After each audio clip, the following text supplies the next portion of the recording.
Imagine an iron colossus, 17.7 meters of pure destructive power, the height of your house, over 5 tons of combat capability suspended in the air by rotor blades moving at 350 rotations per minute, each blade 14.6 meters long, creating pressure waves visible on the ground.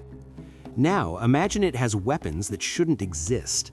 A 30mm chain gun capable of firing 1,200 rounds per minute, each projectile traveling faster than sound. Impact force equivalent to a car crash, enough ammunition to destroy an entire artillery battery in seconds. 8 Hellfire missiles, infrared guided, 44 pounds of shaped charge explosive in each warhead, designed to pierce armor, to annihilate fortifications, to vaporize cavalry charges. Thermal imaging that sees through darkness, radar systems that track moving targets from miles away, twin turbine engines generating the power of early jet aircraft, maximum speed of 300 kilometers per hour. This is the AH-64 Apache, a machine so advanced, so lethal, so far beyond anything a conventional army can defend against, that it's essentially a UFO with weapons. Now, imagine this machine appears in 1815, above the battlefield of Waterloo, in the hands of one pilot who understands exactly what it can do. This is the story of what happens when the future crashes into the past. The arrival at Waterloo, June 18, 1815, the machine from tomorrow. The last thing Major Thomas Mitchell remembered before his world exploded was the sound of his Apache's rotors cutting through the air above the Iraqi desert. It was a routine patrol, standard reconnaissance, nothing unusual. Then the sky fractured. A vortex opened above him. Not a tornado, something worse, a tear in reality itself. The helicopter shook violently, every instrument on the Apache screaming error codes. The targeting system going haywire, the fuel gauge flashing red. And then, silence. When Thomas opened his eyes, the desert was gone. Below him, instead of endless sand, there were rolling fields, armies, thousands upon thousands of men in formation, cavalry units organized in precise lines, artillery pieces positioned at strategic locations, and banners, Napoleonic flags flying above the chaos. He checked the instruments with trembling hands. The date read June 18, 1815. The location, Waterloo. Major Thomas Mitchell was now hovering 200 feet above one of the most consequential battles in human history, in a machine that shouldn't exist, with weapons that were 200 years in the future, facing the man who almost conquered Europe. In his hands, 1,200 rounds of 30mm ammunition, 8 Hellfire missiles, thermal imaging, radar targeting, the power to reshape history. This is the story of what happens when a modern military weapon encounters an ancient war. And it starts with the moment when one man realizes he holds absolute power over an entire empire. Part 1. The Arrival at Waterloo. A machine from the future enters 1815. The moment the Apache appeared above the battlefield, something fundamental shifted in the minds of every soldier below. They saw it first as a shadow, a dark shape moving with an impossible grace.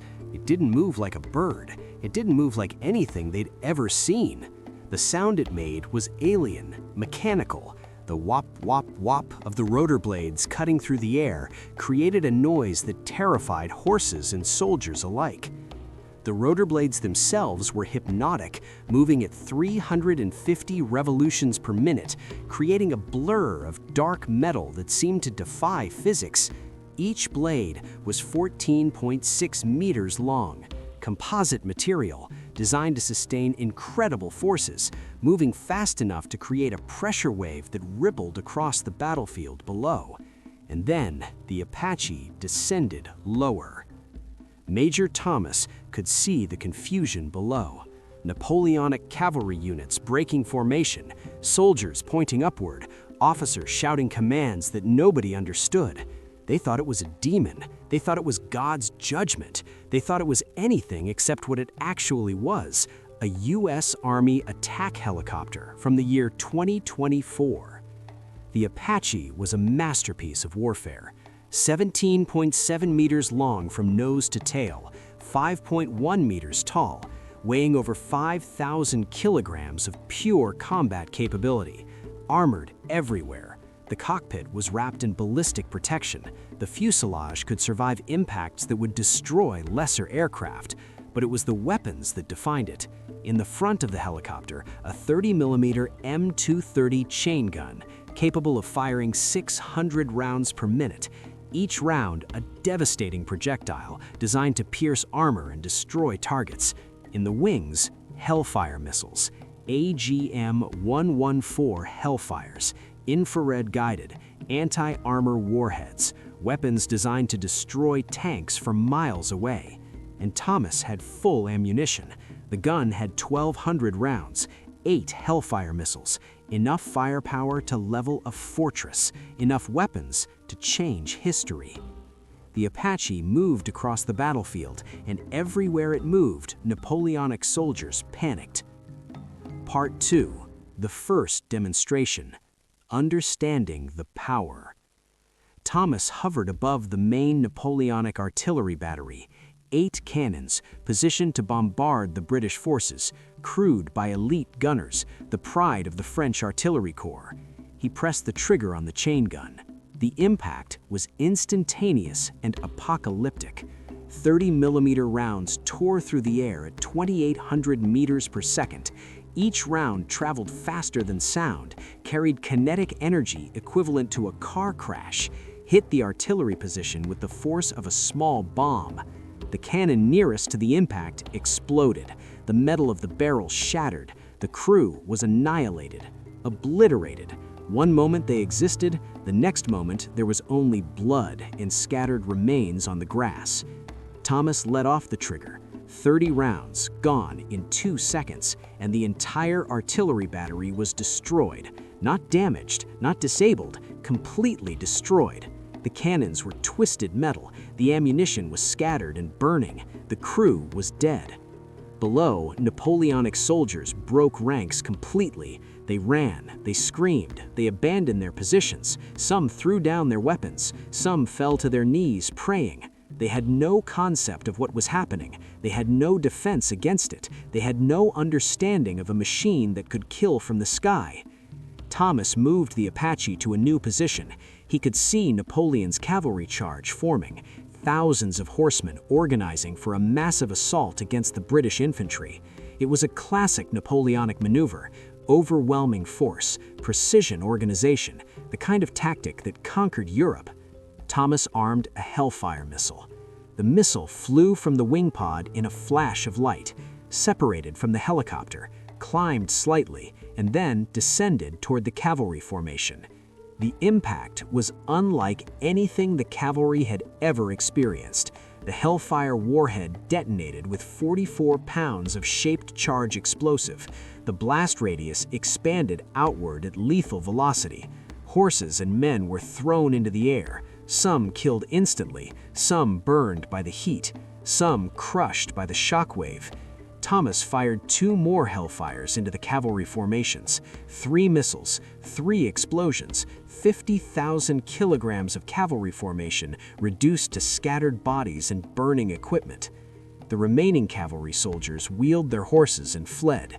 They couldn't fight an enemy they couldn't see. They couldn't engage a target they couldn't reach. They could only run. And for the first time in his military career, Thomas understood the true meaning of overwhelming force. Part 3. Napoleon's response. The Emperor faces the impossible. Napoleon Bonaparte stood on a hill overlooking the battlefield, and he watched his army destroy itself. He was a military genius. His tactical understanding was legendary. He'd conquered most of Europe through brilliant maneuvering and understanding of terrain. He'd beaten armies larger than his own. He'd done things that military strategists thought were impossible. But he'd never encountered anything like this. The machine in the sky defied every principle of 18th century warfare. It wasn't constrained by terrain. It could attack from above where his armies couldn't reach it. It moved faster than cavalry. It was protected by material he didn't understand, and the weapons it used created explosions of a magnitude that shouldn't be possible. He understood immediately that his traditional tactics would fail. A general approached him on horseback, his face pale. "Sire, what is that thing?" the general demanded, pointing at the Apache. "It's the future," Napoleon said quietly, "and we're fighting the past." He made a decision. He sent a small delegation under a white flag, not to surrender, to negotiate, to understand what he was facing. Thomas saw the white flag approaching. He hovered the Apache to a lower altitude. He could see Napoleon clearly now. The man was shorter than he expected, older, wearing the distinctive bicorn hat, dressed in his military uniform. Even through the noise of the helicopter, even with the distance between them, there was something commanding about the man, something that suggested he'd held the fate of millions in his hands. The general and Napoleon's aide reached the position below Thomas. "We are here on behalf of Napoleon Bonaparte, Emperor of France," the general shouted up at the helicopter, his voice barely audible over the rotor noise. "We request to understand what we face. Is this a weapon? Is this a spirit? Is this God's judgment?" Thomas was surprised by the question. He hadn't expected Napoleon to be so direct, so willing to acknowledge his own confusion. He maneuvered the Apache closer to the ground. He pointed the 30mm gun away from the delegation, a gesture of peace, or at least a gesture of temporary truce. "I am Major Thomas Mitchell, United States Army. You are facing an attack helicopter from the year 2024. This aircraft is equipped with weapons that are 200 years in the future. You cannot fight it with your armies. You cannot win with your tactics. Your only option is surrender." The general's face went white. "Surrender," he called back. "The Emperor of France does not surrender." Then he dies, along with every man in his army. Part 4. The siege of the French position, using superior firepower, is strategy. Napoleon retreated to a fortified position near the small village of Quatre Bras. His remaining forces, approximately 15,000 soldiers, dug in. They constructed trenches, they positioned artillery, they prepared for what they thought would be a conventional siege. Thomas understood that Napoleon was trying to adapt, trying to use terrain and fortifications against the helicopter. It was the right strategic thinking. It just wasn't enough. For 3 days, Thomas conducted what amounted to a one-man siege of the French position. He would attack at dawn, firing the chain gun in systematic patterns, destroying fortifications, killing soldiers in the trenches. Strafe after strafe, the 30mm rounds tearing through the earthworks like they were made of paper. The soldiers inside the trenches had no shelter, no protection, no way to fight back. The 30mm gun's targeting system was sophisticated. Thomas could engage targets on the ground with remarkable precision. He could identify individual soldiers. He could destroy specific fortifications. He could choose where to shoot with absolute accuracy from 200 meters away.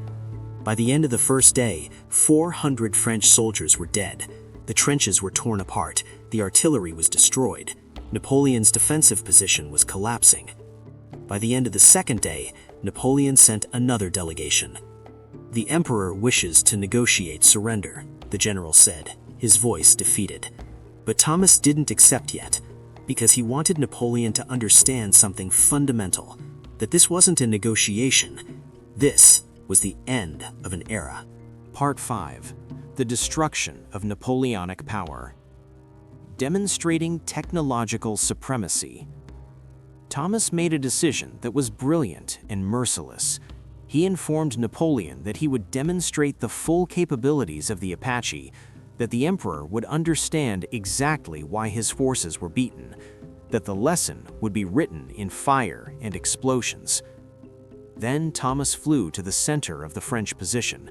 He hovered over the headquarters where Napoleon was located, and he fired everything. The chain gun opened up, 600 rounds per minute, streams of 30mm fire tearing through the headquarters building.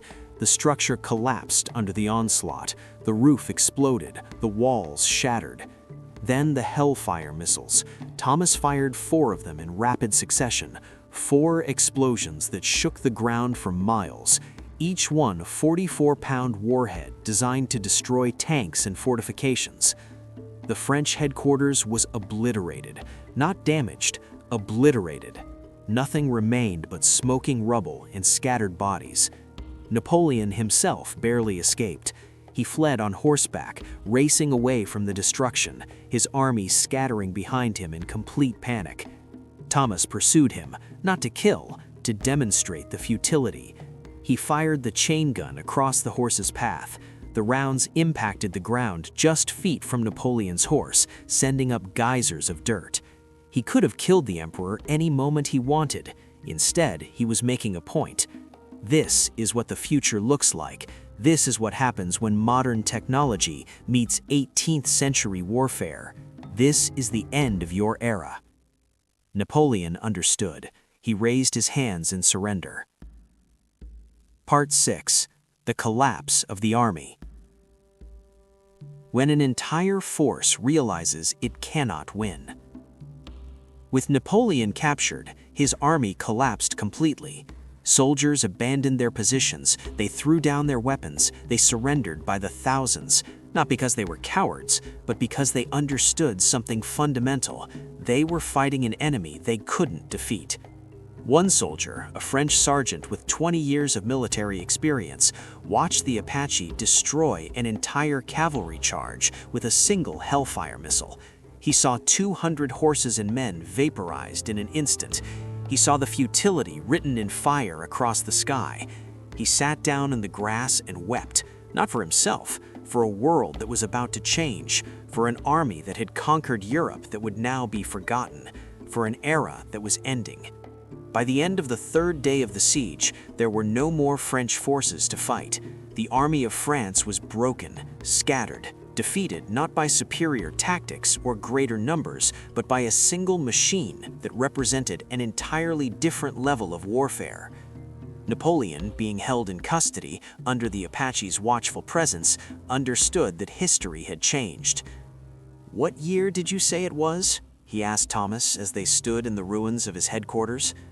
2024, Thomas replied. "How long did it take for this technology to develop?" asked Napoleon. 200 years, Thomas said. Napoleon laughed bitterly. "I could have conquered the world in 200 years. I would have had all the time I needed to prepare, to build armies, to develop defenses. But you gave me no time. You gave me no warning. You gave me no chance." He looked at the Apache hovering above them, at the rotor blades cutting through the air, at the weapons pods loaded with missiles. "Is this what the future of warfare looks like?" Napoleon asked. "Yes, machines, distance, no honor, no glory, just overwhelming force." "Then I pity your era," Napoleon said, "because you have lost something precious. You've lost the ability to be heroic." Part 7. The reality of the aftermath. Understanding what victory means. Thomas made a calculation that would define his future decisions. He had won, completely, totally, utterly. He had defeated the greatest military mind of his era with a single aircraft. He had destroyed an army. He had captured an emperor. He had rewritten history. But what came next? Napoleon was a prisoner, the French army was broken, and Thomas was now responsible for maintaining order over a region that had just seen the entire basis of warfare overturned. He couldn't just leave. He couldn't just return to 2024 and leave 1815 in chaos. He had to stay. He had to manage the aftermath. He had to ensure that his victory translated into something lasting. So Thomas made a strategic decision that was more important than any battle. He didn't use the Apache to rule through fear. He used it to demonstrate the future. He used it to show that the age of conquest was over, that the age of overwhelming military force meant that wars would be brief and absolute, that the side with the better technology would always win. The lesson spread throughout Europe. Generals realized that facing an opponent with technological superiority was futile. Nations realized that spending vast resources on massive armies was becoming obsolete. Within a year, the major European powers had reached peace agreements, not because they wanted to, but because they understood that fighting Napoleon or fighting each other with conventional forces against someone who possessed the Apache's capabilities was impossible. Thomas had won a battle, but more importantly, he had ended an era of warfare. Part 8. The Technological Examination. Glimpsing the Future. European scientists and engineers were allowed to examine the Apache from a distance. They studied its design, they attempted to understand its materials, they attempted to comprehend the logic of its construction. What they discovered was that they were generations away from even beginning to replicate it. The composite materials of the rotors were nothing they could manufacture. The electronic systems were incomprehensible. The engineering principles seemed to violate everything they understood about physics and mechanics. One French engineer, after months of study, made a final report. This machine represents a technological advancement that should take at least 150 years to achieve. The material science alone is centuries beyond our current capability. The precision manufacturing required to build the components would be impossible with our tools. This is not just advanced warfare, this is advanced civilization. The report was shared among the major European powers, and it had a profound effect, because it meant that the future was inevitable, that someone, somewhere, would eventually develop this technology, that warfare would eventually look like what Thomas had demonstrated. Rather than try to compete, the European powers made a decision. They would begin investing in science, in engineering, in the development of new technologies that might eventually lead to something like the Apache. Thomas had won a battle, but more importantly, he had accelerated human progress by a century. Part 9. The Departure. Saying goodbye to a different world. After 6 months, the timeline started to fracture. The same vortex that had brought Thomas to 1815 appeared again, above the village where he was being held. He understood immediately. This was the universe's way of correcting itself, of removing the anomaly, of restoring the natural order. Thomas walked toward the vortex. The Apache was behind him. It would stay. It would become a museum, a monument to what a single piece of future technology could accomplish. Napoleon approached him. "Will I win?" Napoleon asked. "In your timeline, did I win?" Thomas hesitated. Then he told the truth. "No, sir," he said. "You were defeated at Waterloo, a few weeks after I arrived. Your army was broken. You were exiled. You died on a distant island." "But in this timeline?" Napoleon asked. "In this timeline," Thomas said, "the battle was decided differently. And who knows what comes next? Maybe you'll conquer Europe and rule it for decades. Maybe you'll establish a dynasty that lasts 1,000 years. I don't know. I've changed history. The rest is up to you." Napoleon extended his hand. "Thank you," he said. "Thank you for showing me that there were things greater than empire. There were things greater than conquest. There was a future beyond my era." Thomas shook his hand and walked into the vortex. The sky fractured again, the world spun, and Thomas Mitchell returned to 2024 carrying with him the knowledge of what happens when history and the future collide. Part 10. The Legacy Nobody Knows. 200 years later, history changed. In the 1815 timeline that Thomas left behind, history took a different path.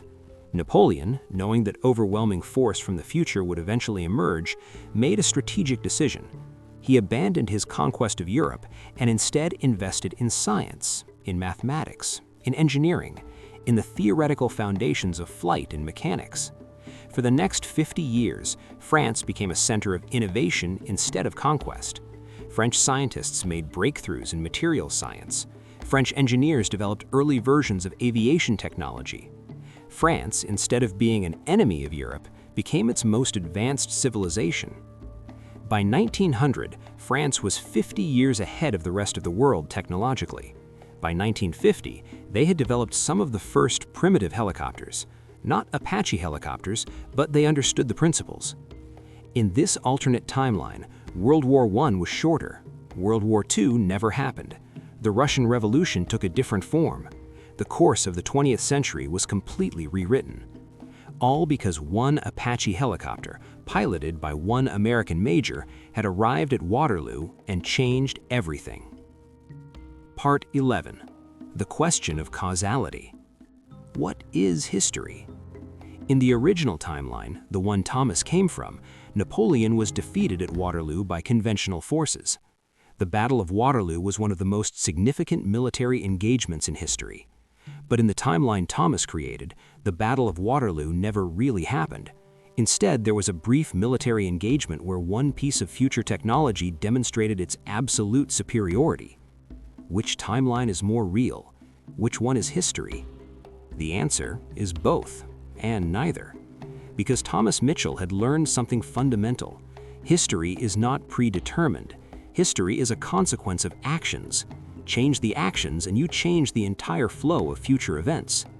By bringing one Apache helicopter to 1815, he had rewritten the course of human civilization. He had shown that technology is more important than strategy, that the future is inevitable, that change happens faster than we expect. And in doing so, he had erased the timeline he came from. The major events were still similar.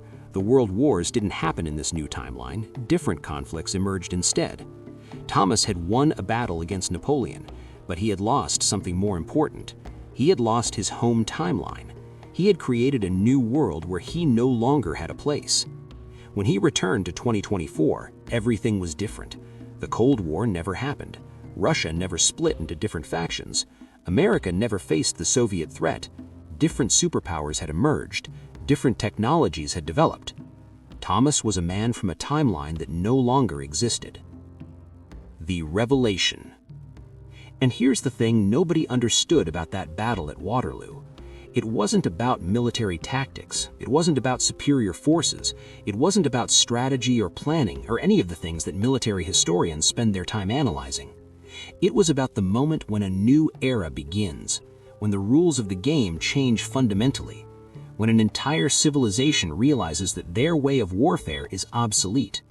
Napoleon had conquered Europe through brilliant tactics and overwhelming force, but Thomas had shown him something that tactics couldn't counter: technological supremacy. Napoleon had learned the lesson that every military leader in the future would learn. When your opponent has technology that's generations ahead of you, there is no victory, there is only defeat. There is only the recognition that your era has ended. The Apache helicopter didn't win a battle, it ended an age. And that was more powerful than any conquest Napoleon could have achieved.